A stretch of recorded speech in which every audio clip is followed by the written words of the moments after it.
So quick update, guys. I just stepped outside for a second. I walked over to my fish pond, which ironically doesn't have any fish in it, but it does have a massive amount of other kinds of life, as you see here. We've got mosquito larvae. We've got these little worms flopping around all over the place. We've got algae and all kinds of junk and other little parasites that probably won't help very much in your quest for survival. But I am going to drink it once we make our filter and sterilize the water. We need a simple way to filter all this garbage out before we sterilize the water, and to get started, we're going to be making a simple sand charcoal filter. Now, to get started making our sand charcoal filter, of course, we're going to need some sand, we're going to need some charcoal, and we're going to need some kind of a plastic container like these simple little water balls you probably have lying around. Now, because sand, clay, and rocks have different densities, if you put them in a container with water and stir it all up, the rocks will fall to the bottom first, followed by the sand and the clay on top. Any organic material left behind will float up to the surface where you can skim it off, and by using these layers of separation, with one chunk of dirt, you can end up with nice small pebbles, very fine sand, and the clay, which we don't actually need for this experiment.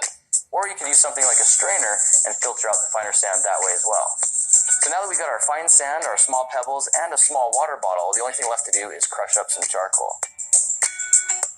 Now for this experiment, I'm using the same charcoal I used for our black powder experiment we made in a previous video.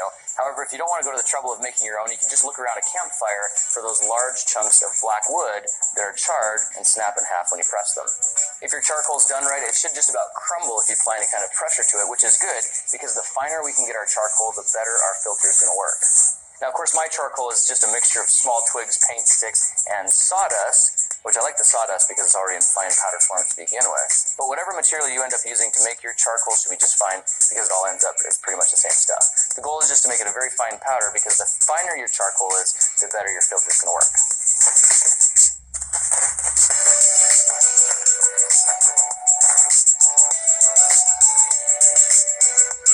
That is beautiful. So here we are, guys. We have all of our filter materials prepped and ready for assembly. So let's take our plastic water bottle, cut off the bottom, and put a little bit of paper towel on the bottom to catch everything as it falls in. Now, if you don't have any paper towel or fine cloth, you could use a bit of your shirt, you could use some sock, any kind of cloth, really, that's going to stick down the bottom and hold the charcoal in place, preventing it from slipping through. So now that we have our paper towel in place, we can go ahead and start adding the filter materials finest to coarsest. So in this case, we're going to start with the very fine charcoal powder and build that up a few inches deep, followed by as much of the fine sand as we can pack in there, and then a nice top layer of small pebbles. And that's really to protect the system from the water that's splashing in. And just to go one step further, I took the bottom of the bottle and cut it into a makeshift baffle to stick it on the top and help reduce erosion as we pour the water in. Now, this is a very basic style filter, and the more material you could add, the better it will work. And you could also get creative with some different variations. For example, you could layer the charcoal and the sand, charcoal sand, as many times as you want. Or you could even just cut the water bottle in half, use the top part of it to form the filter, and use the bottom part to form the cup. The time has come to take our scummy pond water and test our filters to see if it works. Now, if you look at the water itself, this has been sitting out for about 45 minutes, and you can see that already a lot of the material in there has settled down to the bottom and relatively filtered itself through gravity. We've got organic material and bugs floating at the top, but the water is a lot clearer than it used to be. So step number one in filtering your water, if you can, let your water sit out for a few hours so most of the material can settle down to the bottom first.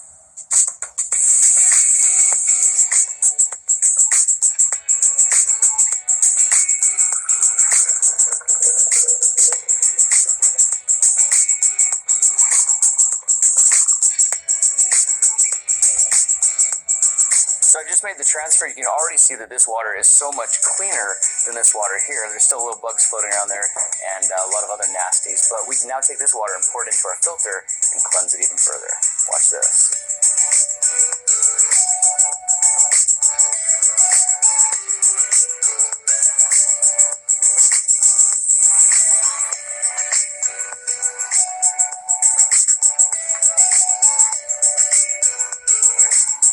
So our water filters are charged, and it is going to take a little bit of time for the water to filter through. So while we're waiting for that, let me show you a fun way you can brush up on those crucial survival strategies for surviving that inevitable zombie outbreak. I put a link down in the description to download The Walking Dead No Man's Land. It's a free game with a special offer that's only available right now. Now, if you're the kind of person that likes playing checkers, chess, or turn-by-turn strategy type games, this might be a good choice for you. You actually use the characters you know from the television show The Walking Dead, in the actual Walking Dead locations like the Terminus and the prison. When I was doing a road trip down to LA with my friend Mark a few weeks ago, I actually spent 6 hours straight playing this game, so I made it pretty far. So you take turns moving people around, and every time you move, then the zombies get a chance to move as well. So you have to use a little bit of strategy, you have to do some tactical maneuvers, and you have to think your way through it, because if you make the wrong move, all of your hard work can go down the drain. The more cleverly you can position your people, the better your chances at winning. It's a lot of fun, and there's some back-end strategy going on as well, because not only are you defeating the zombies and rescuing humanity, you also get to play around with developing an encampment you start out with, and you can choose how to set it up to build out your colony and fortify it. If you're a fan of the TV show The Walking Dead, you're going to recognize characters like Daryl, Rick, Michonne, and Negan, which, by the way, if you download the game right now, you'll get the character Negan for free. It would actually be really cool if they could make a kind of random character. The game's available on iOS, Android, and pretty much any other device. So if you like zombies and you want to rescue humanity, hang out with characters you know, and slaughter hordes of the undead, go down to the first link in the description, download the game for free. The offer is only available right now. Alright, back to the experiment.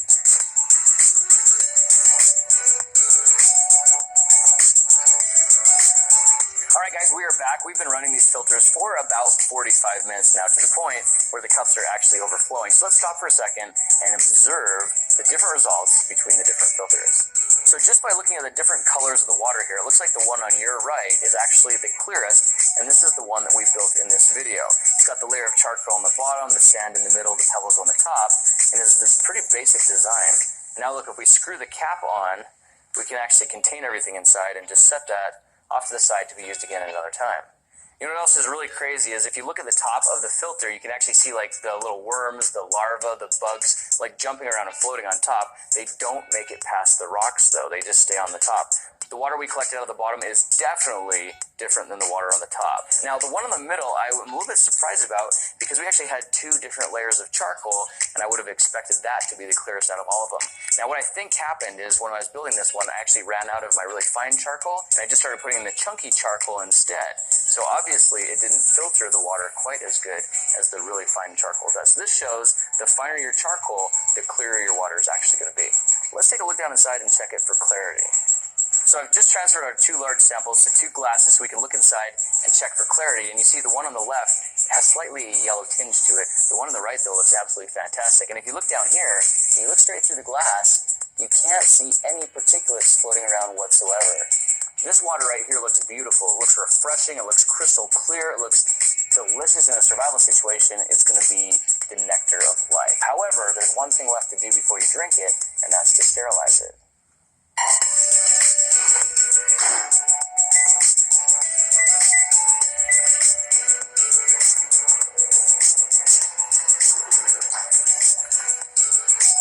Alright guys, I am back with my sterilized water. I just stuck this in the microwave for 4 minutes. However, there are a lot of alternative methods you can use for purifying water as well, such as water purification tablets, UV stir sticks, and I've even heard of people sticking water in clear plastic bottles and setting them out in sunlight for 24 to 48 hours. But for simplicity in this project, I went ahead and used the boiling water method. That's the method that's most commonly used, and after you boil water for a couple of minutes, it's pretty much enough to kill anything in the water that could hurt you.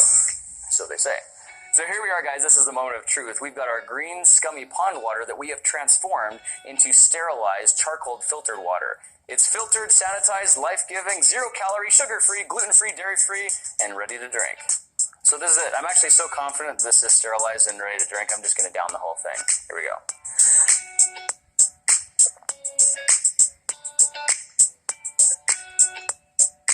Bangarang.